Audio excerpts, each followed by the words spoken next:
ఆరోగ్యాభిలాషులందరికీ నా హృదయపూర్వక నమస్కారములు.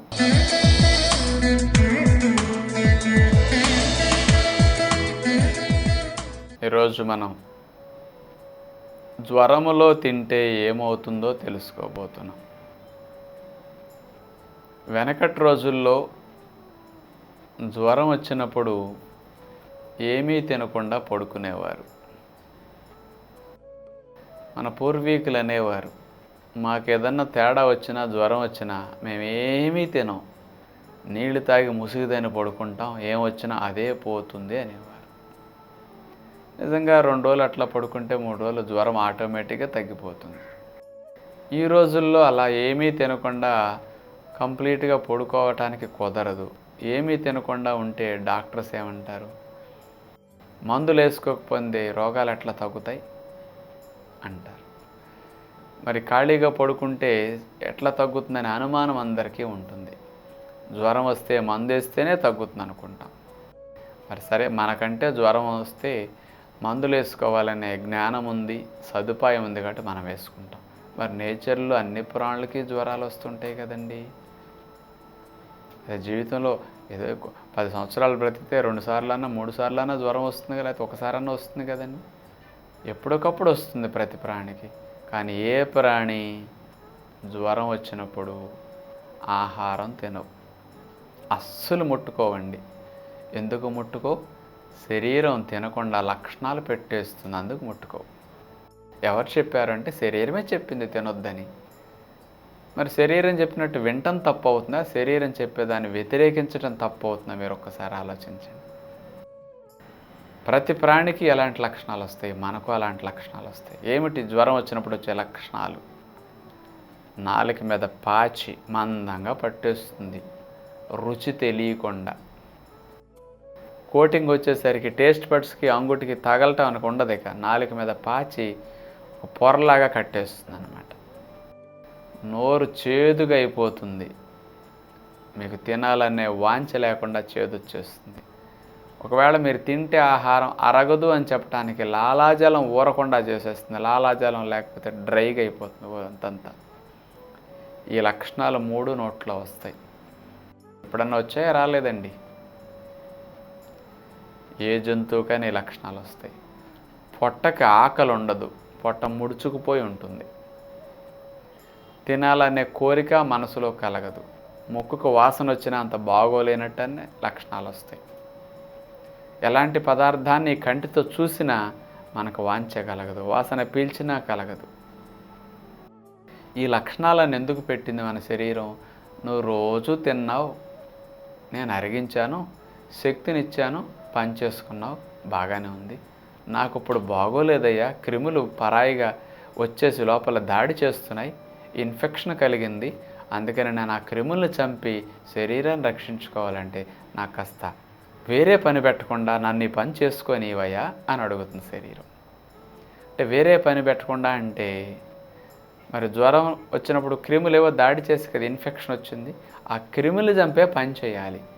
ఈ పనిలో శరీరం బిజీగా ఉంటూ మనం రక్షించుకోవాలంటే శరీరం ఇంకొక పని చేయటం ఆపాలి. అందుకని పొట్టలో ఆహారం అరిగించుకునే పని ఆపమని శరీరం అడుగుతుంది. ఎలా అడుగుతుందండి శరీరం అంటే? భాషతో శరీరం చెప్పదు కదా, లక్షణాలతో చెప్తుంది. జంతువులకి లక్షణాలు వస్తాయి, ఇందాక చెప్పిన లక్షణాలు: పాచి, చేదు, లాలాజలం ఊరకపోవటం, ఆకలి లేకపోవటం, తినాలనే కోరిక లేకపోవటం. ఈ 5 లక్షణాలు జంతువులన్నిటికీ వస్తాయి. అందుకని శరీరం ఏం చెప్తున్నది? నేను అక్కడ రిపేరు క్లీనింగ్ చేసుకోవాలి, కాబట్టి నువ్వు తినటం ఆపు, ఈ పని చేయకపోతే నేను ఆ పనిలో బిజీగా ఉండి నేను రక్షిస్తాను, నన్ను డిస్టర్బ్ చేయొద్దు అని చెప్తుంది. అందుకని పొట్టలో ఇంత ఆహారం తినకుండా మనం ఆపేసామనుకోండి, ఈ జీర్ణం కోసం పని చేయదు. జీర్ణం కోసం పని లేదనుకోండి, ఇక అరిగించాల్సిన అవసరం లేదు కదా, మన శక్తి అంతా ఇటు రావాల్సిన అవసరం లేదు. శుభ్రంగా రిపేరు క్లీనింగ్ చేసుకుంటూ ఆ క్రిములను చంపుకుంటూ అట్లా రక్షిస్తూ ఉంటుందన్నమాట. అందుకనే జంతువులు ఇలాంటి సమస్య వచ్చినప్పుడు ఆహారం తినకుండా కంప్లీట్గా పడుకుంటాయి. తిరగకుండా పడుకుంటాయి. ఎందుకు? శరీరానికి సమస్య వచ్చినప్పుడు, జ్వరం వచ్చినప్పుడు ఒంటికి నొప్పులు, బడలిక, నీరసం ఉంటుంది. శరీరం లోపల ఆపదొచ్చింది కాబట్టి ఆ క్రిములను చంపుకునే విషయంలో శరీరం బిజీగా ఉంటుంది. అందుకని కొత్తగా శక్తిని ఉత్పత్తి చేసి మనం పని చేసుకోవడానికి సహకరించదు. అందుకని నేను శక్తిని సప్లై చేయలేను, నువ్వు పని చేయొద్దు, రెస్ట్గా ఉండు బాబు అని విశ్రాంతినివ్వటం కోసం శరీరానికి నొప్పులు పెట్టేస్తుంది. ఆహారం తింటే అరిగించే పని చేయాలి. అందుకని ఇది నేను చేయలేను, అందుకని తినొద్దు అని చెప్తుంది, నువ్వు తిరగొద్దు అని చెప్తుంది. రోజు ఈ పనులు చేసాం మనం, శరీరం చక్కగా పని చేసుకుంది. మరి ఇప్పుడు శరీరం పని చేయలేదు కాబట్టి రోజు చేసే పనులకు సెలవు పెట్టమని అడుగుతున్నది. నేను ప్రత్యేకించి స్పెషల్ కార్యక్రమంలో బిజీగా ఉండాలి కాబట్టి రోజు చేసే పనులకు సెలవు పెట్టమని అడుగుతుంది. రోజు చేసే పనులు అరిగించుకోవటం, శక్తితో ఉద్యోగ వ్యాపారాలు చేసుకోవటం. అందుకని అటు శక్తి రాదు అరిగించకపోతే. అందుకని 2 పనులకి సెలవు పెట్టమని మనకి లక్షణాలు పెట్టింది. జంతువులకి పెడుతున్నది. జంతువులు అజ్ఞానం కాబట్టి శరీరం చెప్పినట్టు వింటాయి. మనకు జ్ఞానం ఉంది కాబట్టి మనం ఒక్కడమే వినం. జంతువులు ఏం చేస్తాయి? ఇలాంటి లక్షణాలు పెట్టినప్పుడు ఆహారం ఏమీ ముట్టుకోవండి. ఏ ప్రాణి ముట్టుకోదు. మీ దొడ్లో గేదెలు ఉంటాయి, ఆవులు ఉంటాయి, మేకలు ఉంటాయి, చూసుకోండి. అందరికీ కుక్కలు ఉంటుంటాయి కదా, చూసుకోండి ఎన్ని రోజులు కుక్కలు అంకణం పెడుతుందో. మన దేశంలో కాదు, ప్రపంచంలో ఏ ప్రాణి అయినా అంతే. తినవు, ఇక ఒంటికి నొప్పులు వాటికి కూడా వచ్చేస్తాయి, తిరగవు, అలా పడుకుంటాయి. అప్పుడు మన శరీరం రోజు చేసే ఈ 2 పనులు చేయకుండా ఉన్నందువల్ల ఈ క్రిములను చంపే పని కోసం వెళ్ళి రక్షక దళాలన్నింటినీ మేలుకొల్పి ఆ క్రిములన్నింటినీ రక్షక దళాల ద్వారా చంపిస్తూ వాటి సమాచారాన్ని అంతా, రోగ క్రిముల సమాచారం అంతా రక్షక దళాల మెమరీలో స్టోర్ చేసుకుంటాయి అన్నమాట. మరొకసారి ఆ క్రిములు ఎప్పుడన్నా మన శరీరంలోకి ఎంటర్ అయితే ఇంతకుముందు చంపిన సమాచారం అంతా రికార్డ్ అయి ఉంది కాబట్టి ఆ క్రిముల యొక్క సైజు, షేపు, వాటి యొక్క సామర్థ్యాలన్నింటినీ ఈ మెమరీలో దాచుకుని మన రక్షక దళాలు మరోసారి లోపలికి వెళ్ళి ఇన్ఫెక్షన్ కలిగించకుండా ఎంటర్ అయ్యేటప్పుడే పసిగట్టి చంపేస్తాయి అన్నమాట. అది పొట్టకు ఆహారం పెట్టకుండా జ్వరం వచ్చినప్పుడు లంకనం చేస్తే రోగ నిరోధక శక్తి పెరుగుతుంది. ఎందుకంటే మన రక్షక దళాలకి ఆ క్రిముల యొక్క సామర్థ్యము, శక్తి, దాని సైజు, షేప్ అన్నీ మెమరీలో స్టోర్ అయి ఉండి చూసిన వెంటనే ఎంట్రన్స్లో పసిగట్టేసి మనకి ఇబ్బంది రాకుండా రక్షించడానికి అవకాశం కలుగుతుందన్నమాట.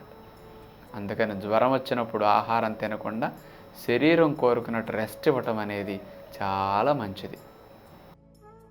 ఇలా ఇవ్వకుండా మనం మెడిసిన్ వేసి తినేసామనుకోండి, మన శరీరంలో ఈ మెడిసిన్ వెళ్ళి ఆ క్రిములు చంపే ప్రయత్నం చేస్తుంది.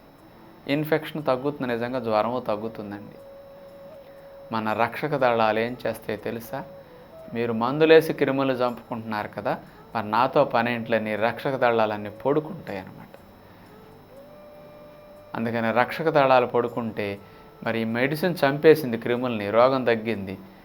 మరి రక్షక దళాల మెమరీలో ఈ రోగ క్రిములకు సంబంధించిన సమాచారం రికార్డ్ అవ్వదిక. మరోసారి క్రిమి వచ్చి దాడి చేసింది అనుకోండి, రక్షక దళాలు ఐడెంటిఫికేషన్ చేయలేవు, త్వరగా వాటిని చంపలేవు. అందుకని మీరు మళ్ళీ మెడిసిన్ ఎక్కువ డోస్ వేయాలి. ఈసారి ఇంకా డోస్ పెంచాలి, ఎక్కువ రోజులు పడుతుంది, రోగ నిరోధక శక్తి తగ్గిపోతుందంటే అదనమాట. అందుకని రోగం వచ్చినప్పుడు తినే ఆహారము రోగానికి ఆహారం కానీ దేహానికి కాదు. ఇది ఎలాగో చెప్పనా? కలుపు మొక్కలు ఉన్నప్పుడు వేసిన ఎరువు కలుపు మొక్కలకే కానీ మంచి మొక్కలకు కాదు. రోగం వచ్చినప్పుడు తినే ఆహారము రోగానికి ఆహారం. When you feed the sick you feed the disease. ఇది సైన్స్ చెప్పేది. అందుకని మన పూర్వీకులు గొప్ప వాక్యం చెప్పారు, లంకణం పరమౌషధం. పరమౌషధంలాగా రోగం తగ్గుతుంది లంకణం పెడితే, అంత శక్తి. ఇప్పుడు తగ్గటానికే కాదు, మరోసారి రాకుండా రక్షించడానికి పరమౌషధంలాగా ఉపయోగపడుతుందని అర్థం అన్నమాట ఇక్కడ. అందుకని జ్వరాలు వచ్చినప్పుడు తల్లిపాలు తాగే పిల్లవాడు కూడా చూడండి శరీరం చెప్పినట్టు వింటాడు. మీ మాట వాడు వినటానికి వాడికి జ్ఞానం రాలే ఇంకా. భాష అర్థం కాదు. అందుకని శరీరం చెప్పినట్టే చేస్తాడు ఆ పిల్లవాడు. అందుకని చంటి పిల్లవాడికి జ్వరం వచ్చినప్పుడు వాడు పాలు త్రాగడు. ఆహారం పెట్టినా తినడు, ఊసేస్తాడు. బాడీ చెప్పింది విన్నాడు. ఒకరోజు 2 రోజులు మానేస్తాడు. చూడండి, జ్వరం ఆటోమేటిక్గా మన మెడిసిన్ అయిపోయినా తగ్గిపోతుంది. కానీ 2-3 రోజులు ఇట్లా జ్వరం వచ్చినప్పుడు మనం ఆహారం తినకుండా నీళ్లు త్రాగుతూ పొట్టకు రెస్ట్ ఇస్తూ నీరసం రాకుండా ఉండాలంటే 4-5 సార్లు తేనె నీళ్లు త్రాగుతూ మధ్యలో, లేకపోతే తేనె నాకుతూ అట్లా ఉంటే వీక్నెస్ రాదు, కళ్ళు తిరగవు, నీరసం ఎక్కడ అనిపించదు. శుభ్రంగా జ్వరానికి కారణమైన క్రిముల్ని శరీరమే చంపేసి మనల్ని రక్షిస్తుందన్నమాట.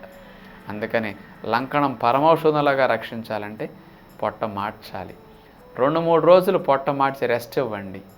మీ శరీరం అప్పుడు ఆటోమేటిక్గా నార్మల్కి వస్తుంది. 2-3 రోజులు లంకణం పెట్టిన జ్వరం తగ్గపోతే అప్పుడు చెకప్ చేయించుకుని అవసరమైతే మెడిసిన్ అప్పుడు వాడుకోండి, తప్పులేదు. సాధ్యమైనంతవరకు ఇట్లా చేస్తే శరీరానికి రోగ నిరోధక శక్తి చాలా పెరుగుతుంది, ఎన్నో లాభాలు కలుగుతాయి అన్నమాట. మరి అలాంటి లంకణం పరమౌషధంలాగా మనం ఉపయోగించుకుందామని ఆశిస్తూ తదుపరి కార్యక్రమంలో మళ్ళా కలుసుకుందాం. అందరికీ సెలవు. నమస్కారం.